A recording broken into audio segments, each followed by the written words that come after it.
और बहिष्कार आंदोलन। बंगाल विभाजन के विरोध में प्रदर्शन सार्वजनिक सभाओं और प्रस्तावों के प्रभाव पड़ने वाला नहीं था, इसलिए ऐसे उपाय की जरूरत थी जिससे लोगों को राष्ट्रीय भावनाओं का तेजी से विकास हो सके। 7 अगस्त 1905 को कलकत्ता के टाउन हॉल में स्वदेशी आंदोलन की औपचारिक घोषणा की गई। ठीक है। पूरे बंगाल में भारतीय वस्तुओं के उपयोग और विदेशी वस्तुओं के बहिष्कार के निर्णय के लिए विदेशी कपड़ों की होली जलाई गई और विदेशी कपड़ों की दुकानों पर धरना दिया गया। ठीक। इसका मुख्य उद्देश्य जो था, आत्मनिर्भर राष्ट्र की गरिमा और सम्मान, आत्मविश्वास को बढ़ावा देना है। और इसी स्वदेशी आंदोलन के दौरान ही राष्ट्र की भावना, स्वदेशी की भावना जो जगी, वो राष्ट्रीय गरिमा और सम्मान, आत्मविश्वास की भावना को बढ़ाने का एक काम किया स्वदेशी आंदोलन ने, जिसे बाद में गांधी जी ने स्वदेशी के नाम पे राष्ट्रीय एकता को एकजुट करने का प्रयास किया। आर्थिक क्षेत्र में इसकी देसी उद्योगों पर बल दिया गया, जिसमें कपड़े मिले, साबुन, दिया सलाई के कारखाने, हैंडलूम का राष्ट्रीय बैंक, बीमा कंपनियों का पर बल दिया गया। आचार्य पीसी राय केमिकल, स्वदेशी स्टोर और विदेशी वस्तुओं, सरकारी नौकरियों और शिक्षण संस्थाओं का बहिष्कार किया गया। स्वदेशी का मतलब ये बताया गया कि जो है, हम उद्योग, न केवल राजनीति में, उद्योग में भी हम स्वदेशी का पर बल देंगे, और राजनीति में हमने विदेशी वस्तु, सरकारी नौकरियों और शिक्षण संस्थाओं का भी बहिष्कार किया। 12 अक्टूबर, जब ये आंदोलन इतना व्यापक पैमाने पर बढ़ा, तो 22 अक्टूबर 1905 को कार्लाइल सर्कुलर निकाला गया।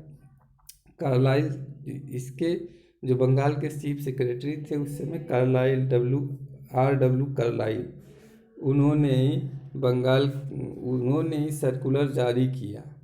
तो इस सर्कुलर का मुख्य उद्देश्य ये था कि जो सरकारी स्कूल थे उस समय के, राजकीय विद्यालय थे, उसके प्रिंसिपलों को ये निर्देश दिया गया कि कोई भी छात्र स्कूल से बाहर जाके प्रदर्शन में शामिल न हो। ठीक। तो शामिल ना हो, तो उसी को कार्लाइल सर्कुलर कहा गया। ठीक है। 16 नवंबर 1905 को कलकत्ता में एक विशाल सम्मेलन हुआ, जिसमें राष्ट्रीय शिक्षा परिषद की स्थापना की गई। राष्ट्रीय शिक्षा परिषद जो थी भारत, इसका उद्देश्य शिक्षा में साहित्य, विज्ञान और तकनीक का जो है स्वदेशीकरण करने की बात कही गई, कि साहित्य को, विज्ञान को, तकनीक को स्वदेशी रूप में लाया जाए। एक जो अंग्रेजी रूपरेखा है उसको हटाकर एक स्वदेशी रूप में इसको विकसित किया गया जाए। 14 अगस्त 1905 को बंगाल नेशनल कॉलेज की स्थापना राष्ट्रीय शिक्षा परिषद को ध्यान में रखकर की गई, और इसके जो प्रथम प्रिंसिपल थे अरविंद घोष बनाए गए। ठीक है। डांस सोसाइटी, इसी स्वदेशी आंदोलन में डांस सोसाइटी की भी बात कही गई। ये डांस सोसाइटी जो है सतीश चंद्र मुखर्जी द्वारा स्थापित की गई थी। ये उस समय जब 1902 में यहाँ विश्वविद्यालय कमीशन लिखना था, विश्वविद्यालय कमीशन के विरोध में आया था। डांस सोसाइटी ने विशेषकर विश्वविद्यालय शिक्षा पर बल दिया। ठीक है। साहित्य संस्कृति के क्षेत्र में अवनींद्रनाथ, ये अरविंद्रनाथ नहीं है, अवनींद्रनाथ टैगोर है। 1906 में इंडियन सोसाइटी ओरिएंटल आर्ट की स्थापना की।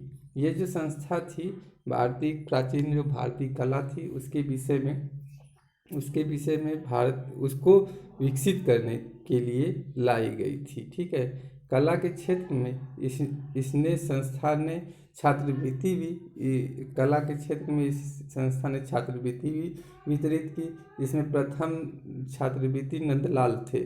ठीक है। इस आंदोलन की विशेषता आत्मनिर्भरता और आत्मशक्ति का विकास करना था। ठीक है।